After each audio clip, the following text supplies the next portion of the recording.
राधे राधे जी। तो कैसे हैं आप सभी? आई होप कि आप सब बिल्कुल ठीक होंगे। तो फ्रेंड्स, मैं भी ठीक हूँ और आज दिन है बुधवार और अमावस्या का दिन है। मैं सुबह 5:30 बजे उठी थी और सबसे पहले मैं आई हूँ नीचे अपने वाले मेन गेट पे। तो यहाँ मैं सबसे पहले अपना मेन गेट खोल के 1 लोटा जल का जो है छिड़काव करूँगी। और अमावस्या के दिन ना ज़रूर अपने चौखट पे ना जल का छिड़काव करना चाहिए। इससे माता लक्ष्मी का आगमन होता है और जो हमारे पितर होते हैं ना, वो भी तृप्त होते हैं। तो सुबह-सुबह मैंने आकर सबसे पहले छिड़क दिया है जल और उसके बाद अब मैं बाकी के काम शुरू करूँगी। और यहाँ फिर मैंने सबसे पहले 1 गिलास पानी गर्म किया है अपने लिए किचन में आके।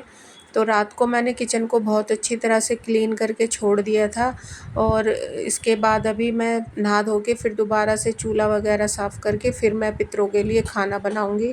अभी सुबह-सुबह मैं सबसे पहले पानी पीऊँगी, क्योंकि पानी के बिना ना मुझसे रहा नहीं जाता और बहुत ही डिहाइड्रेशन हो जाती है, मुझे काफ़ी दिक्कत होती है, इसलिए पानी मैं ज़रूर पीती हूँ। 1 से 2 गिलास गर्म पानी पीऊँगी। आज कोई जीरा वाटर और कुछ नहीं पीऊँगी, क्योंकि मावस निकालनी है। इससे पहले कुछ भी इस तरह की चीज़ें ना खाती हूँ, ना पीती हूँ मैं। तो बस पानी पी के और फिर मैं लग गई थी बाकी के कामों में। तो इस तरह बैठ के ना आज मैं थोड़ी देर बैठ के पानी पी रही थी, क्योंकि कोई एक्सरसाइज़ वगैरह तो करने का टाइम नहीं है, क्योंकि मुझे आज बहुत ज़्यादा काम करना है। पूरा दिन मेरा बिज़ी है। कल नवरात्रों की भी तैयारी करनी है। इससे पहले अभी जो है अमावस के लिए सारा भोजन भी बनाना है। तो इस तरह बैठ के उकड़ू ना मेरे से बैठा नहीं जाता, तो मैं उकड़ू बैठ के थोड़ी देर पानी पी रही थी। तो इतनी देर मतलब बहुत होती है। अगर बैठ कोई छोटी-छोटी एक्सरसाइज़ भी हम करें ना, तो इससे भी हमारी बॉडी पे बहुत ज़्यादा फ़र्क पड़ता है। तो बालकनी से बहुत ही ठंडी हवा आती है, इसीलिए ना मैं इस कॉर्नर में बैठती हूँ एक्सरसाइज़ के लिए भी। और हमेशा मतलब मुझे बहुत अच्छा लगता है, यहाँ से बहुत अच्छी हवा आती है ठंडी सुबह-सुबह। और मैं देख रही थी बाहर, कोई देख तो नहीं रहा, अच्छा नहीं लगता ना, इसलिए सुबह-सुबह लोग सामने से उठ जाते हैं। तो फिर उसके बाद मैं लग गई थी अपने बाकी के कामों में। तो थोड़ी बहुत जो है डस्टिंग क्लीनिंग करूँगी, उसके बाद फिर मैं नहाने जाऊँगी। और यहाँ पे थोड़ा बहुत जो सोफ़ा वगैरह है उसको ठीक कर दूँगी, क्योंकि रात को ऐसे ही पड़ा छोड़ दिया था तो गंदा लग रहा था। तो थोड़ी बहुत चीज़ें समेट देते हैं ना, तो खुद से ही अच्छी वाइब्स भी आती हैं और अच्छा भी रहता है। सुबह-सुबह जितने काम निबट जाए ना, उतनी फुल एनर्जी के साथ मैं लग जाती हूँ, क्योंकि इस टाइम जो एनर्जी होती है ना, वो बहुत अच्छी होती है। अगर हम अपने दिन को अच्छा बनाना चाहते हैं ना, तो सुबह-सुबह बस यूँ समझ लो कि एनर्जी को ना, अपनी एनर्जी को जुटा लो और मतलब काम पे काम करते जाओ ना, तो फिर बहुत ही अच्छी हमारी बॉडी खुल जाती है। अगर हम आलस करते हैं ना, तो फिर आलस ही आता रहता है और फिर हमें लेज़ीनेस होती है बहुत ज़्यादा।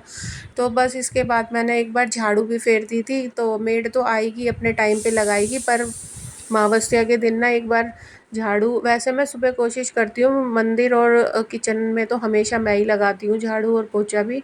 वहाँ मैं नहीं लगवाती हूँ। और इसके बाद फिर मुझे ना अच्छा नहीं लग रहा था, तो इसीलिए मैंने घर में भी लगा दी थी।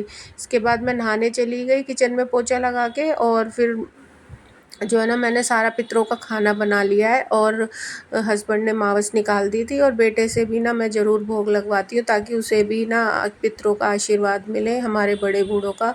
और इसके बाद आज बनाया था हलवा, खीर, आलू की सब्ज़ी और पूरी। हमारे घर में कोई नहीं खाता, तो रोटी बनाई थी। और रोटी जो है ना सही रहती है, मतलब उससे ना तला हुआ खाने से बहुत ज़्यादा दिक्कत हो जाती है।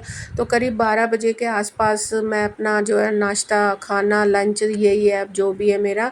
तो इसीलिए मैंने पतली-पतली 2 रोटी ले ली थी और थोड़ी-सी आलू की सब्ज़ी और आधा कटोरी खीर और थोड़ा-सा हलवा भी, क्योंकि ये भोग और प्रसाद है और इस दिन ये खाना भी पड़ेगा। और मतलब फिर अलग-अलग नहीं बनाया जाता। तो बहुत ही हल्के-फुल्के मसालों के साथ मैंने आलू की सब्ज़ी बनाई थी। बहुत ही अच्छी सब्ज़ी बनती है आलू टमाटर की।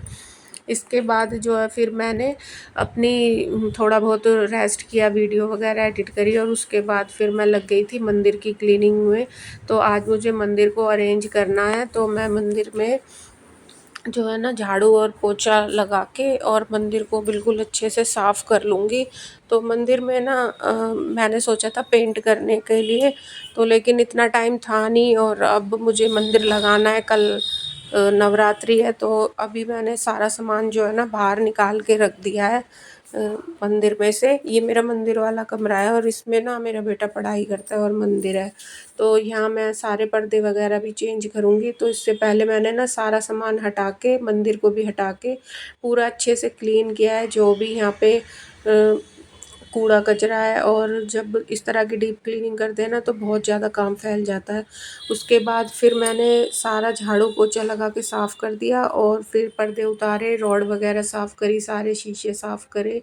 और उसके बाद फिर मैं मंदिर को अरेंज करके चली गई थी जल्दी से बाज़ार, क्योंकि मुझे बाज़ार से ना माता रानी का सारा सामान लाना था, चुनरी वगैरह, नारियल और जो भी सामान होता है पूजा पाठ का, थोड़ा बहुत तो ले आए थे। और जो भी रह गया था ना वो सारा मैं लेके आई थी और रात हो गई थी फिर। तो फिर आके फिर मैंने खाना भी बनाया और फिर खाना खा के मैं सो गई थी। तो अब मैं मिल रही हूँ आपसे अगले दिन, नेक्स्ट मॉर्निंग, नवरात्रि वाले दिन, वीरवार का दिन है।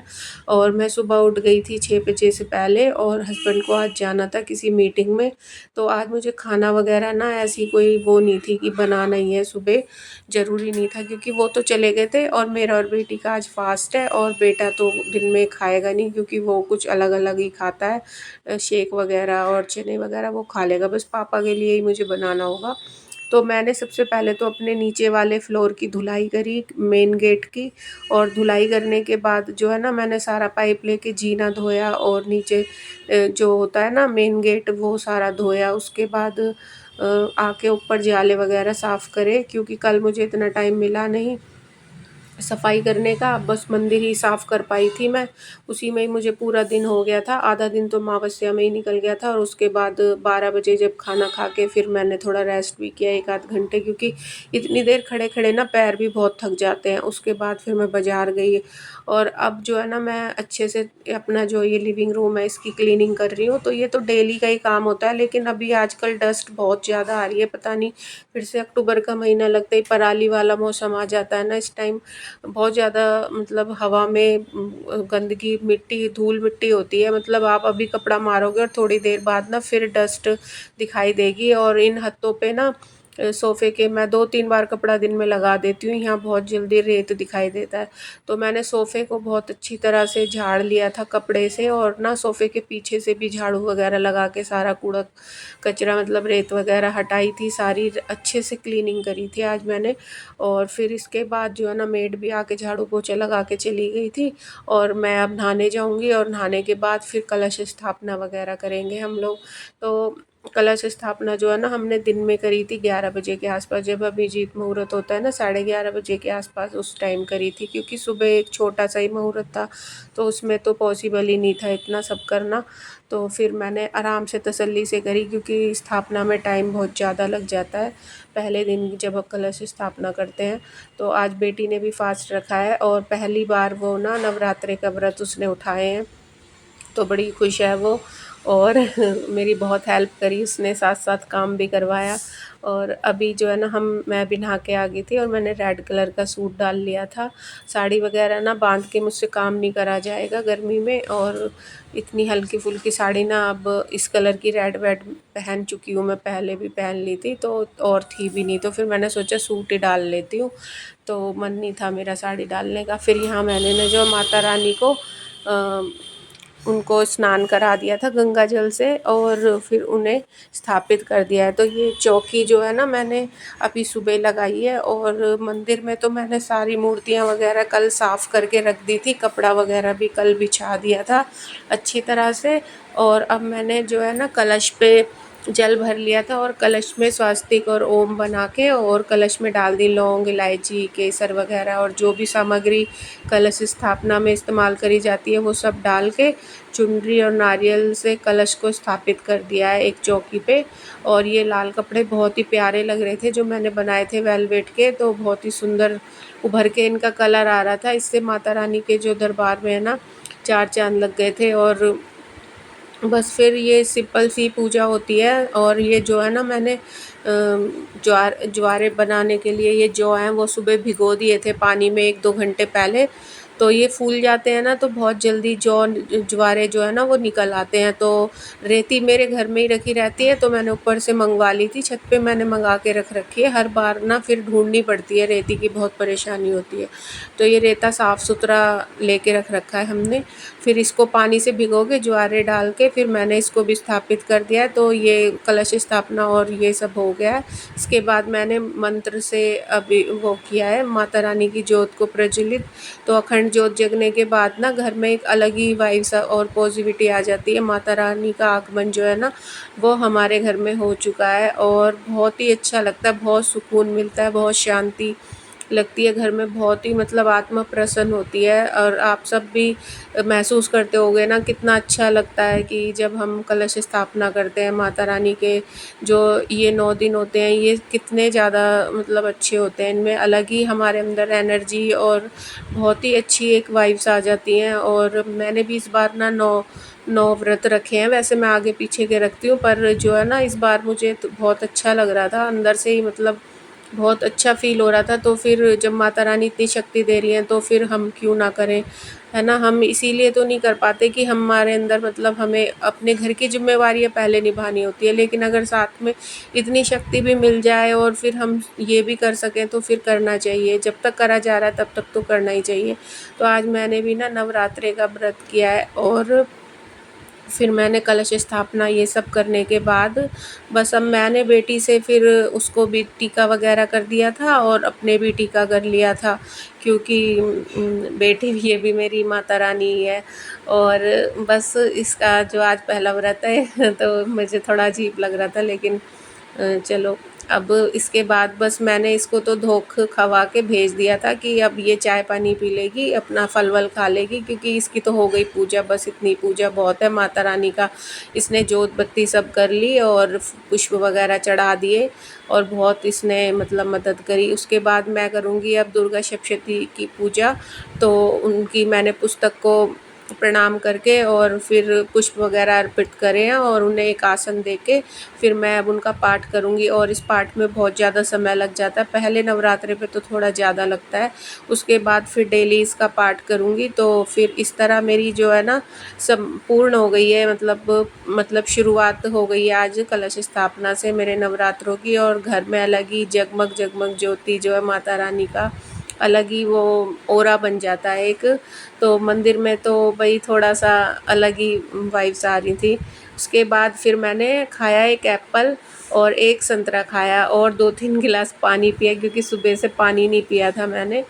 और इसके अलावा कुछ नहीं खाया मैंने। शाम हो चुकी है, अब बना रहे हैं मैं और बेटी व्रत का खाना।